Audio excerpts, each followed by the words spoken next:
वन्दितु सौवसिद्धे ध्रुवमचलमनोवमं गदिं पत्ते वोच्छामि समयपाहुड मिणमोऽसुधकेवली भणिदम् नमः समयसाराय स्वानुभूत्या चकासते चिस्वभावाय भावाय सर्वभावांतरच्छिदे। अंतिम शासन नायक 1008 भगवान महावीर स्वामी की जय। द्वादशांगो श्रुत देवी की जय। स्वाध्याय कक्ष संपेपर्यंत आपणा सर्वांना चतुर्विध आहाराचा त्याग असणार आहे।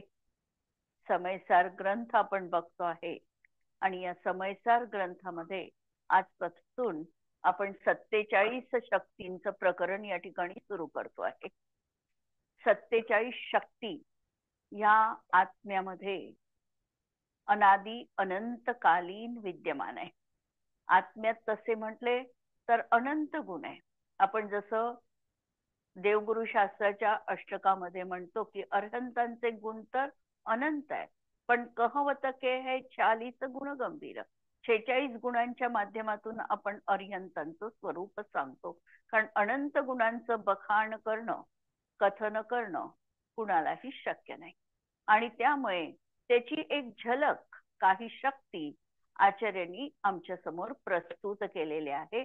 या 47 शक्ती आहे आणि या सर्वांचा मिळून एक अखंड असा आत्मपिंड आहे, अलग अलग शक्ती नाही। आणि या अनंत गुणांमध्ये परस्पर लक्षण भेद आहे। लक्षण भेद आहे म्हणजे एक शक्ती दुसऱ्या शक्तीमध्ये विद्यमान नाही, त्याचं लक्षण अलग आहे। जसं पहिल्यांदा जीवत्व शक्ती सांगितली। जीवत्व शक्तीमध्ये आचार्य सांगतील की जो 10 प्राणांनी जगतो हा व्यवहाराने जीव आहे, जो चैतन्य प्राणांनी जगतो तो निश्चयाने जीव आहे। हे त्याचं स्वरूप अलग झालं, त्याचं लक्षण अलग झालं। आणि दुसरी चिती शक्ती सांगितली, तर चिती शक्तीमध्ये तो ज्ञान दर्शन उपयोगमयी आहे हे सांगितली, किंवा चैतन्य रूप आहे हे सांगितलं। तर अशा तऱ्हेने या सगळ्या शक्तींची नावं अलग अलग आहे, त्याचं लक्षण अलग अलग आहे, त्याचं प्रयोजन अलग अलग आहे। आणि प्रदेश जर बघितले तर प्रदेश मात्र एकच आहे। कारण ज्या आत्मप्रदेशावर ज्ञान गुण आहे, चैतन्य गुण आहे, चितीशक्ती आहे, तिथे जीवत्व शक्ती पण विद्यमान आहे, तिथे त्यागोपादान शून्यत्व शक्ती पण विद्यमान आहे। म्हणजे याच्यामध्ये प्रदेश भेद नाही। आणि आत्म्याला या ठिकाणी समयसार मध्ये आतापर्यंत आपण बघितलं की ज्ञान मात्र म्हटलं, कारण परप्रकाशक ज्ञान हे आत्म्याचं लक्षण आहे। आणि आत्म्याला जाणण्याचं काम ज्ञानच गुणाच्या माध्यमातून केल्या जातं। बाकीचे गुण निर्विकल्प आहे। आणि बोलणारा प्रवक्ता, आत्म्याचा प्रवक्ता कोण, तर ज्ञानगुण आत्म्याचा प्रवक्ता म्हटल्या जाईल।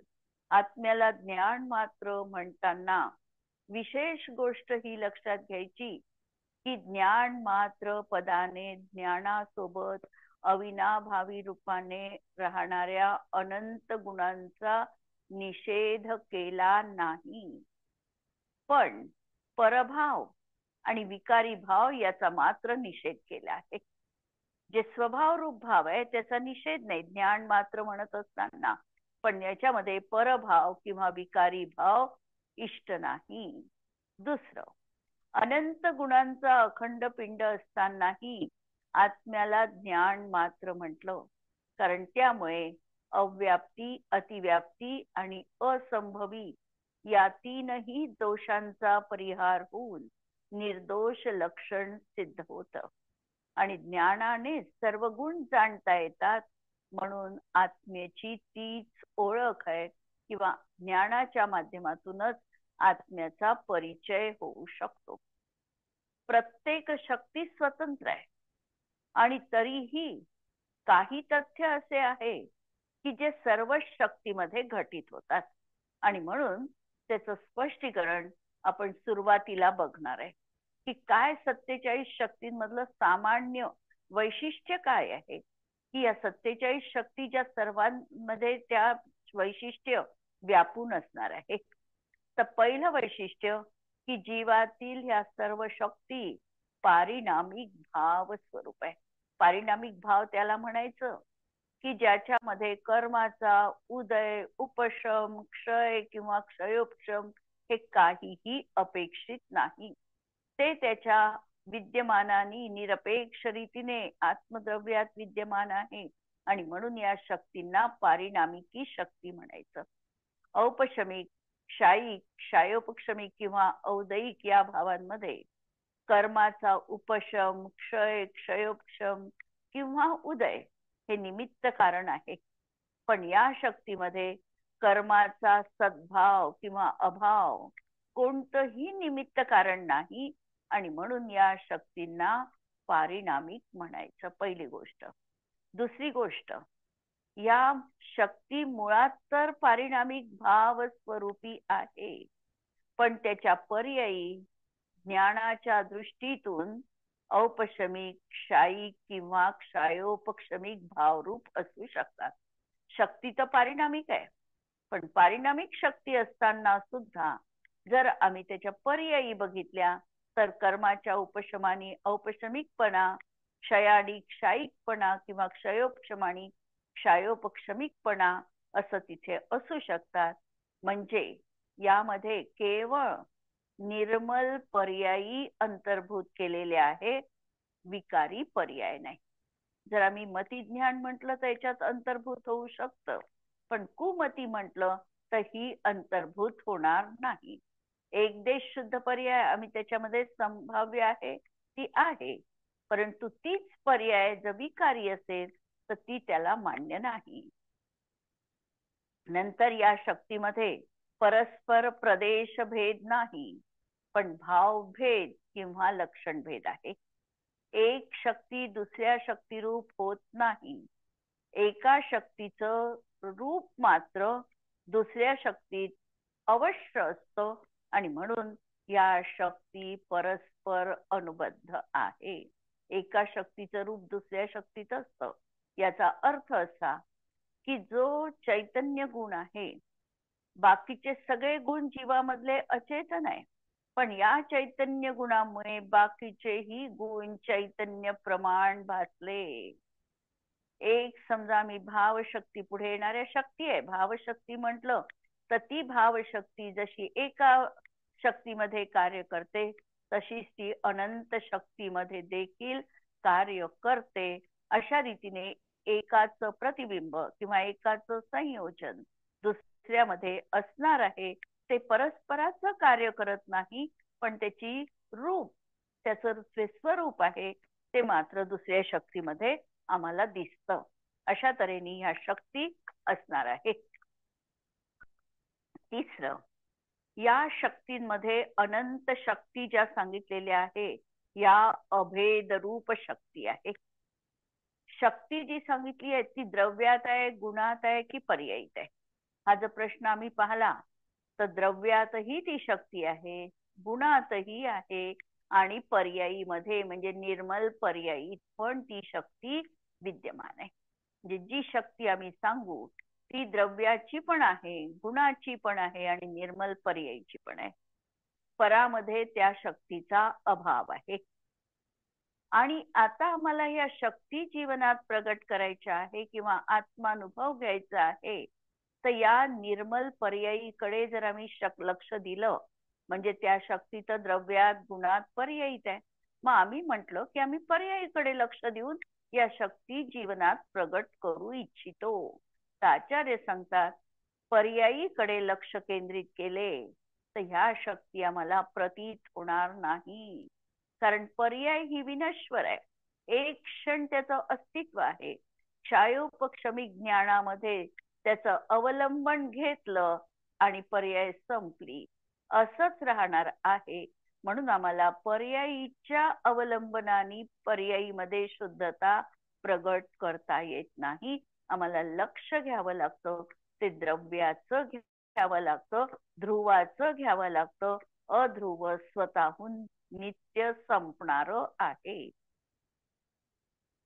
नंतर आम्हाला वाटलं की आम्ही विकाराचं अवलंबन का नाही घ्यायचं, कुमती कुश्रुत ज्ञान आहे त्याचं अवलंबन आम्ही का नाही घ्यायचं. तर विकार देखील एक समयवरती पर्यायी एवढंच त्याचं अस्तित्व आहे आणि त्याच्याही आश्रयाने या शक्ती प्रगट होऊ शकत नाही. आत्मा अनंत शक्तीचा पिंड आहे. एकेकाकडे शक्तीकडे जर आम्ही लक्ष दिलं तर आमच्या जीवनात भेदविकल्प आहे. भेदविकल्पांना तर आम्हाला समजायचंय, पण भेदविकल्पाच्या अतीत अभेदात जाऊन आम्हाला आत्म आराधना करायची आहे. म्हणजे या शक्तीचं चिंतन ध्यान हे आम्हाला अभेदात जाऊनच करावं लागतं. एकेकाकडे लक्ष दिलं तर आमच्या जीवनात देखील विकल्प असू शकतात. कोणताही विकल्प असेल पण त्या शक्तीचा तो विकल्प राहील. आम्हाला विकल्प नको आहे, आम्हाला निर्विकल्प दशा हवी आहे. म्हणून या शक्तींचं चिंतन करायचं, पण शक्तीच्या माध्यमातून अभेद द्रव्य आमच्या दृष्टीत येतं का, इकडे आम्हाला लक्ष द्यायचं. नंतर भेद विकल्पाच्या अतीत अभेदरूप आत्मतत्वा दृष्टी केंद्रित करायची आहे. या सर्व शक्ती जीवात पारिणामिक भाव स्वरूप आहे, कारण या शक्तींना कर्माचं निमित्त कारण नाही.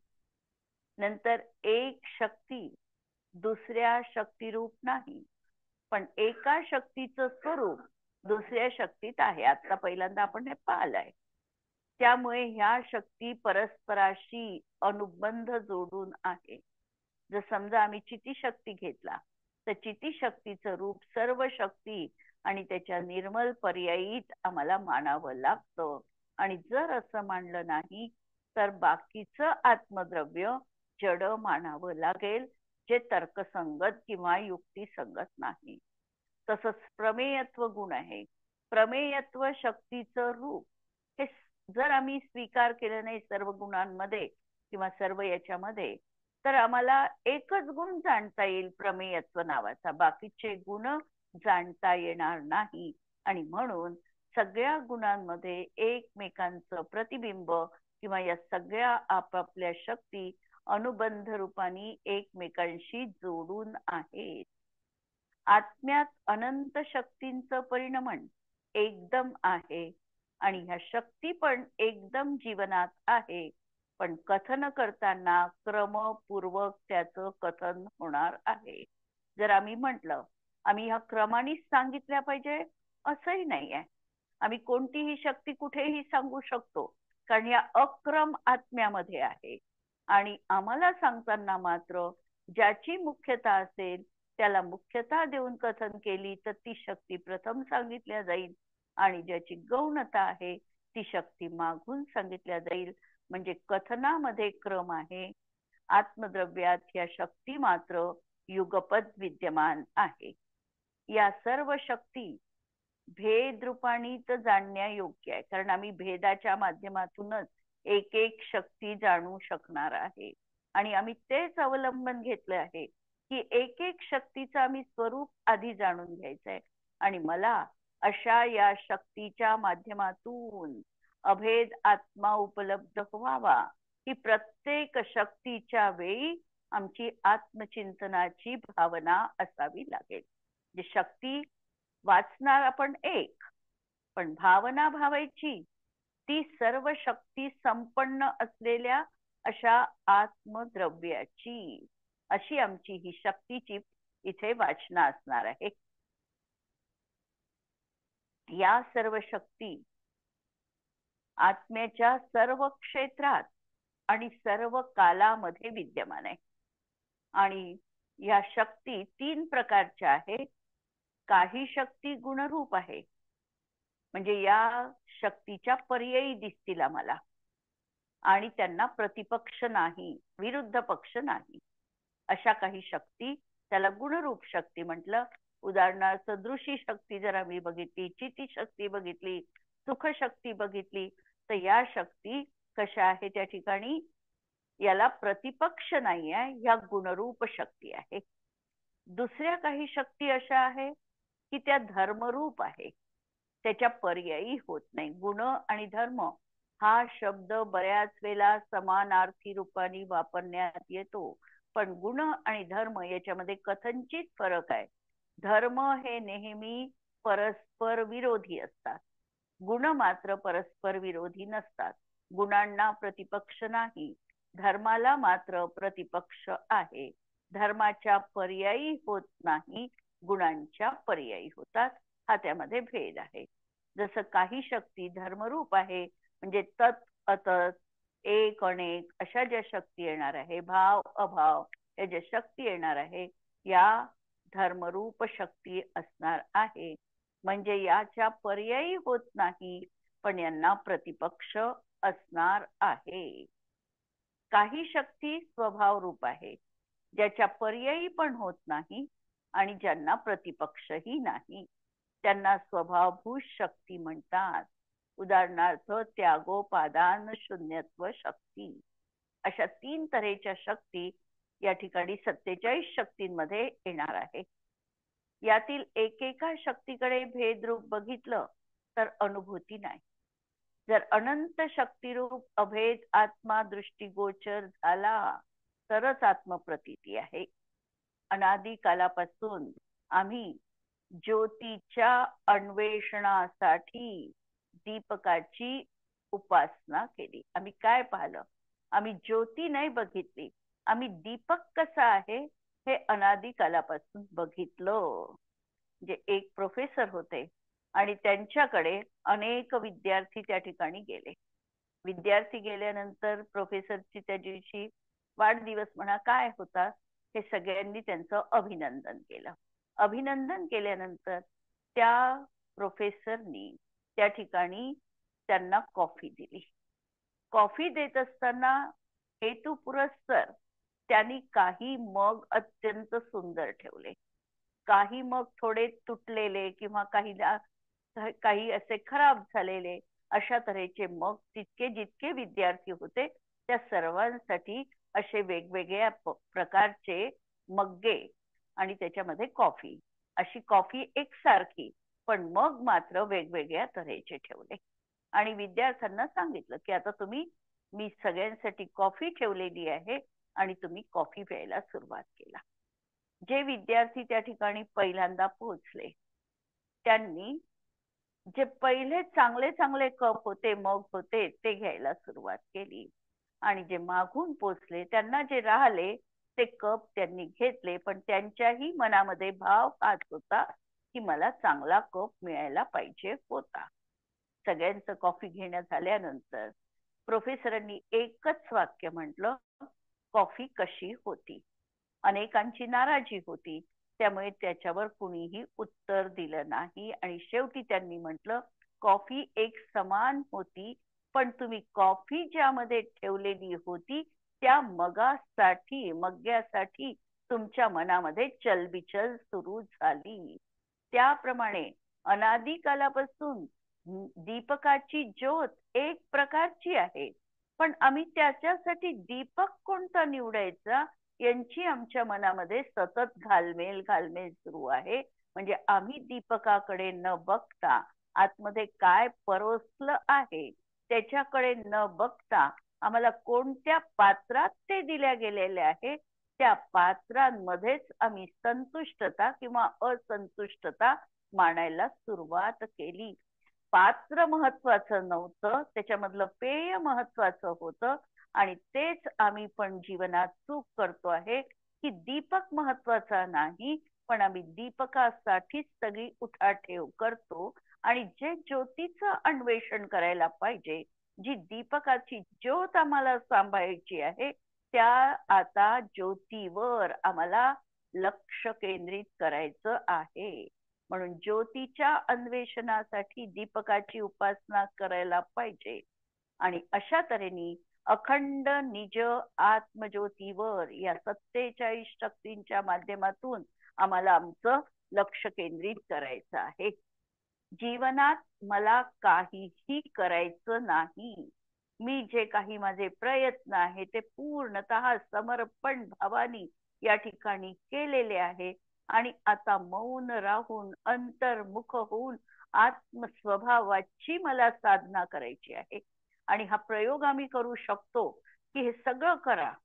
म्हणजे आम्ही तत्वार्थ म्हणतो. तत्वार्थ म्हटल्यानंतर 10 मिनिटं, म्हणजे समजा आम्हाला जो काही तत्वार्थ म्हणण्यासाठी वेळ लागला 10 मिनिटाचा, 20 मिनिटाचा, हा वेळ लागल्यानंतर आम्ही नंतर परत 9 वेळा कायोत्सर्ग करोम्यहम हे म्हणून 9 वेळा सामायिकाचा काळ आम्ही शांत चित्तानी बसतो. वास्तविकतः शांत चित्तानी बसणं याचा अर्थ की त्या अर्थाचं पारायण मनामध्ये करून त्या अर्थाने जो आत्मा दाखविलेला आहे तिथपर्यंत आम्हाला जायचं आहे. ही ती साधना आहे वास्तविकतः. आणि या साधनेलाच आम्ही निरंतर चुकतो. इथेच आम्ही कमी पडतो. आम्हाला वाटतं पाठ संपला, आमचं तत्वार्थ संपलं.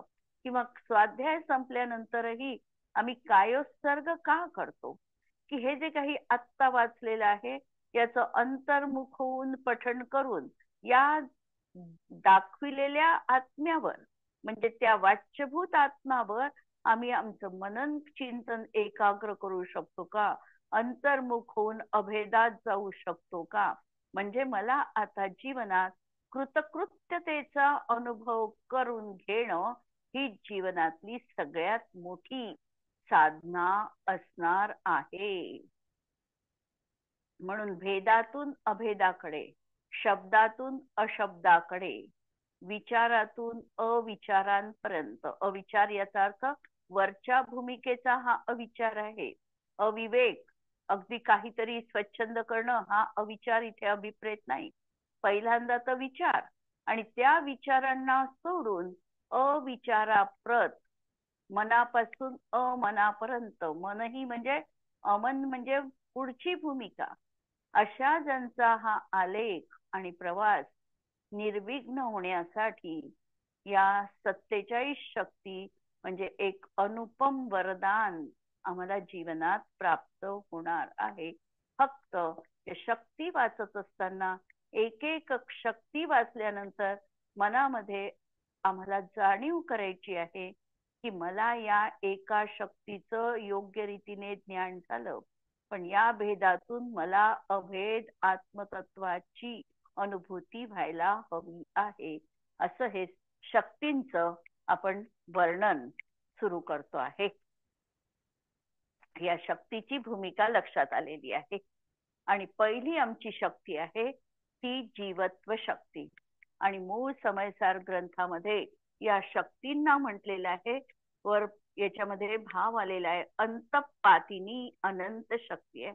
अंतपातिनी याचा अर्थ निरंतर राहणाऱ्या, अनादी अनंत असलेल्या अशा या अनंत शक्ती आत्म्यामध्ये विद्यमान आहे. आणि अतएव ज्ञान मात्र स्वरूप आत्म्यामध्ये सामावणारे अनंत धर्म स्वयमेव प्रगट होतात. आणि याच्यातली पहिली शक्ती आता सांगतात आहे, जी आहे जीवत्व शक्ती.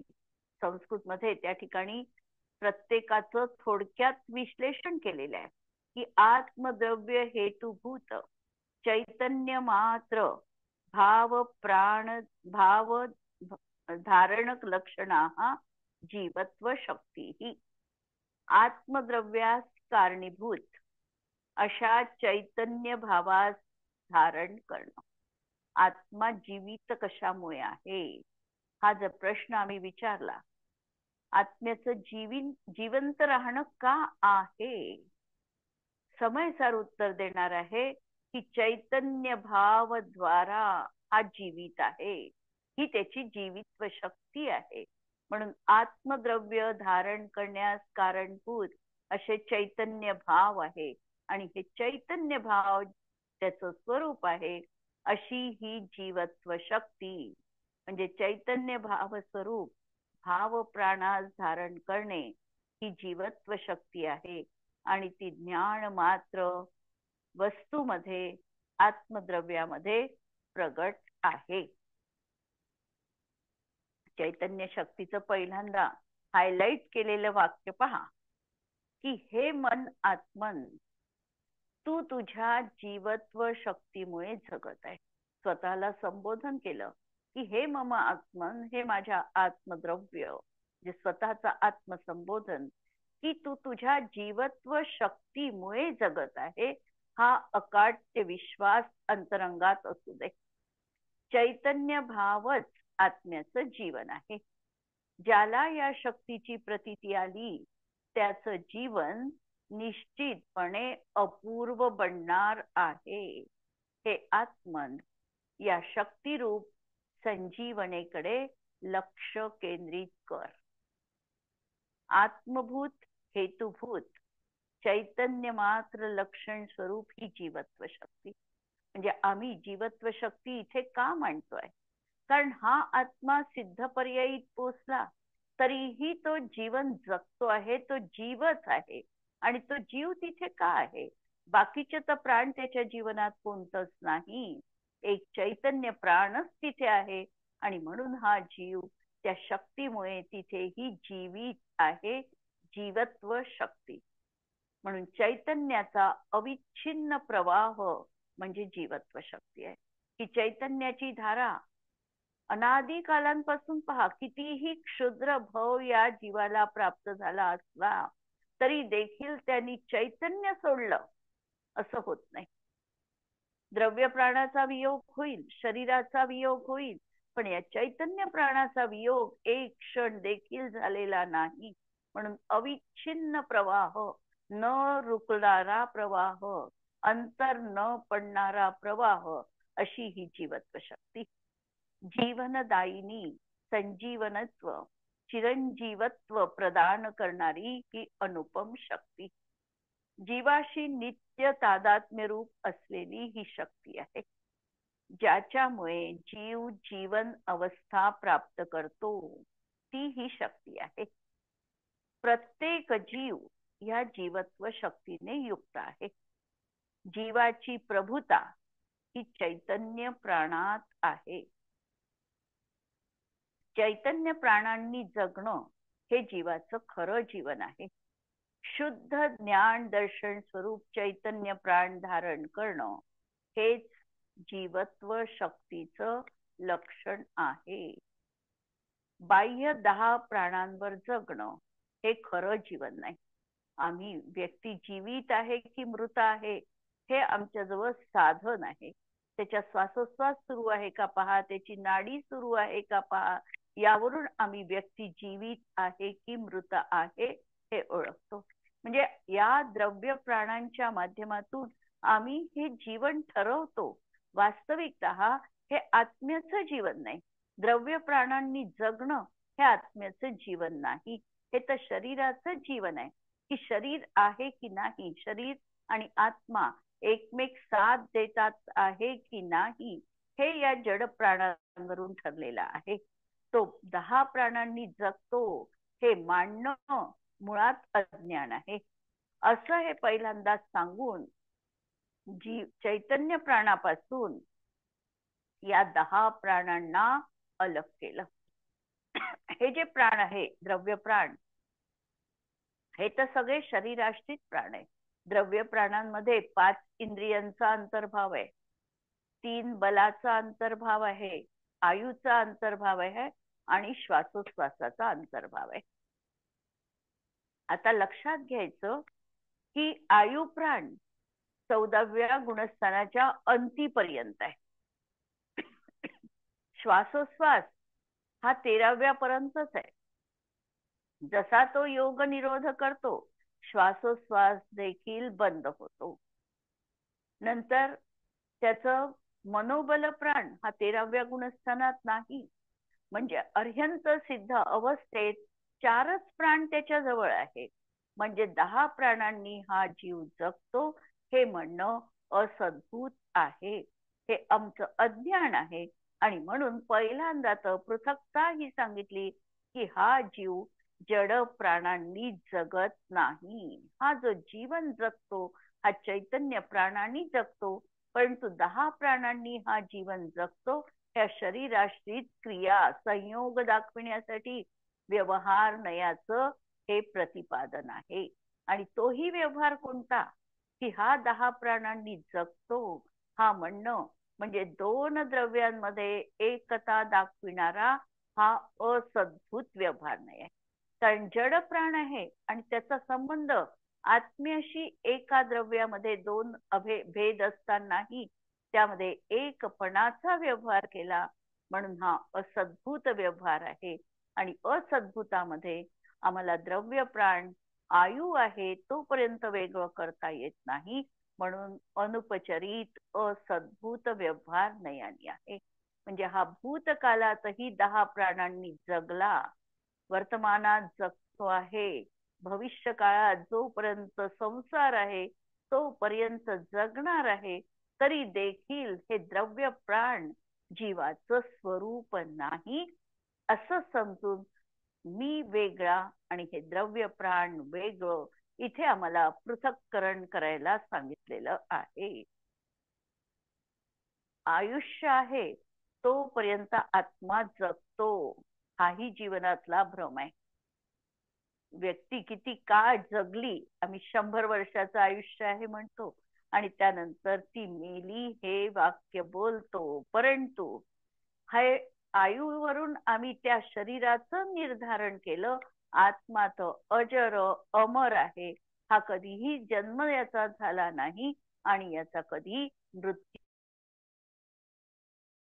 की तन उपजत अपनी उपज जान तन नशत आप को नाश मान. अपनी उपज म्हणजे आत्म्याला उत्पन्न झालं हे जर आम्ही मानत असू तर हा आमचा जीवनात भ्रम आहे, ही चुकीची कल्पना आहे. आत्मा तर अनादी अनंत असा आहे. संसार अवस्थेत हा आत्मा द्रव्य प्राणांनी जगतो ही कल्पना आमची चुकीची आहे. द्रव्य प्राणांनी जगतो ही म्हणणं चुकीचं आहे. कारण जीव हा नित्य चैतन्य प्राणांनी जगतो आहे. पण या प्राणांना ओळखण्याचं बाह्य साधन द्रव्य प्राण आहे आणि म्हणून उपचाराने त्यांनाही प्राण म्हटलं. पाण्याला जीवन म्हटलं जातं. का म्हटलं जातं?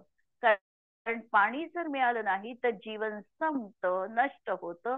म्हणून पाण्याला जसं उपचाराने जीवन म्हटलं त्याप्रमाणे वास्तविकतः कोणत्याही अवस्थेत हा जीव आपल्या चैतन्य प्राणांनी जगतो, परंतु त्या प्राणांना ओळखण्याचं बाह्य कारण हे द्रव्य प्राण आहे आणि म्हणून या द्रव्य प्राणाला देखील उपचाराने प्राण असं म्हटलं जातं. बाह्य 10 प्राणांचा जीवाशी संयोग संबंध आहे आणि भाव प्राण देखील जीवाचे अशुद्ध प्राण आहे. भाव प्राण आणि द्रव्य प्राण हे जीवाचं द्रव्य प्राण तर जड रूप आहे, भाव प्राण कथंचित जीव रूप आहे आणि कथंचित अजीव रूप आहे. कारण या भाव प्राण म्हणजे हा क्षयोपक्षमिक प्राण आहे आणि हा तर आहे तर जीवाचा, पण जीवाचा स्वभाव नाही म्हणून तो अशुद्ध प्राण आहे. म्हणून चैतन्य प्राणच हा महत्वपूर्ण आहे, अनादी अनंत आहे आणि सदैव विद्यमान आहे. अशा अपूर्व जीवनशक्तीला जाणणं म्हणजे आमचं संपूर्ण जीवनच अपूर्ण होणं आहे. ही जीवन संजीवनी अमृतपान करणारी आहे. जीव द्रव्य प्राणांनी जगतो हे कथन असद्भूत व्यवहार नयाचं आहे, तर भाव प्राणांनी जगतो हे म्हणणं अशुद्ध निश्चय नय आहे. जीवत्व शक्ती आत्म्याच्या द्रव्य गुण आणि पर्यायीत विद्यमान आहे. ही गोष्ट आपण सुरुवातीला बघितली की प्रत्येक शक्ती ही द्रव्य गुण आणि पर्यायीत आहे आणि या शक्तीमुळेच पूर्ण द्रव्य जीवन ज्योती स्वरूप आहे. तो हा क्षणाचा आहे, शाश्वत आहे ते चैतन्य आणि ही शक्ती अशी पारिणामिक भाव स्वरूप आहे. अशा अविच्छिन्न चैतन्याचा प्रवाह म्हणजे मी आहे. ही नित्य भावना माझ्या हृदयी राहो या मंगल कामने सह, आणि याचा बिंदू आहे म्हणजे मंत्र दिलेला आहे, ओम ह्रीम अकंप चैतन्य स्वरूपोहम. जे आम्ही ध्यानासाठी किंवा सामायिकासाठी जे आम्ही कधी कधी चिंतनाचे बिंदू घेतो, त्या बिंदूमध्ये आम्ही स्वतः विचार करायचा आहे की मी हा असा अकंप चैतन्य स्वरूप असा आत्मा आहे, आणि एकच ही शक्ती मला बघायची नाही. या शक्तीच्या माध्यमातून मला माझा अनंत शक्तिशाली अशा आत्मप्रभूचं दर्शन मला करायचं आहे. हा भाव आम्ही शक्ती वाचताना मनात ठेवायचा आहे. आज आपण इथे थांबूया. जिनवाणी के ज्ञान ते सुझे लोकालोक, सो जिनवाणी मस्तक नमो सदा देत हूँ खो. नमो अरिहंताणम नमो सिद्धाणम नमो आयर्याणम नमो वज्रायाणम नमो लोये सव्वसाहुणम. सर्वांना जय जिनेंद्र.